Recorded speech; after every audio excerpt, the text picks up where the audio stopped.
Ce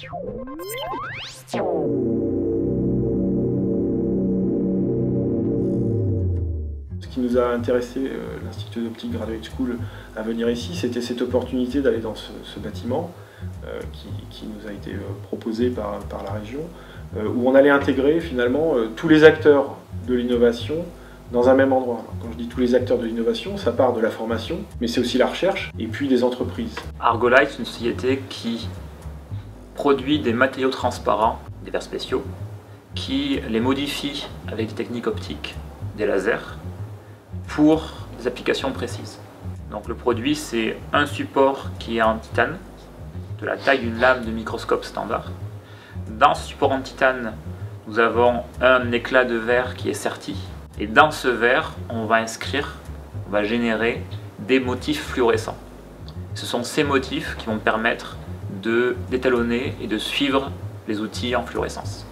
Donc Mucans, c'est une start-up qui a été créée il y a un peu plus de 2 ans, en 2011, et qui développe des instruments de mesure basés sur le refroidissement d'atomes par laser. Un des instruments qu'on développe, c'est ce gravimètre à atomes froids. En fait, le principe, c'est qu'on vient piéger avec des lasers un nuage d'atomes froids, qu'ensuite on laisse tomber, et par des techniques de spectroscopie laser, on mesure leur accélération pendant leur chute, et ça nous donne la valeur de la gravité. Et en fait, ça intéresse notamment par exemple la communauté des géophysiciens. Ça permet de faire en quelque sorte de l'imagerie du sous-sol par des méthodes un peu indirectes.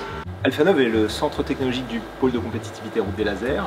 Nous développons des technologies en collaboration avec des laboratoires du campus universitaire en particulier pour pousser ces technologies vers la création d'entreprises. Et donc, dans le cadre de ce bâtiment, l'Institut d'Optique d'Aquitaine, nous allons accompagner des porteurs de projets de création d'entreprises vers la valorisation. Alors CIMELT est une société qui a été créée en 2009 avec comme objectif de produire des poudres métal et céramique et aussi contribuer au recyclage de matériaux à forte valeur ajoutée. Donc on a travaillé sur des résidus de coupe de wafer qui sont donc des petites paillettes de silicium qui aujourd'hui représentent à peu près 100 000 tonnes de matériaux qui sont jetés à la poubelle. On a axé à partir de 2013 la notion de sphéroïdisation de poudre industrielle afin de faciliter le transport, limiter l'érosion par la friction à l'intérieur et viser un marché qui nous tient à cœur, c'est-à-dire l'impression métal 3D. Il y a plusieurs avantages à être à l'IOA. Le premier, c'est la proximité avec l'université.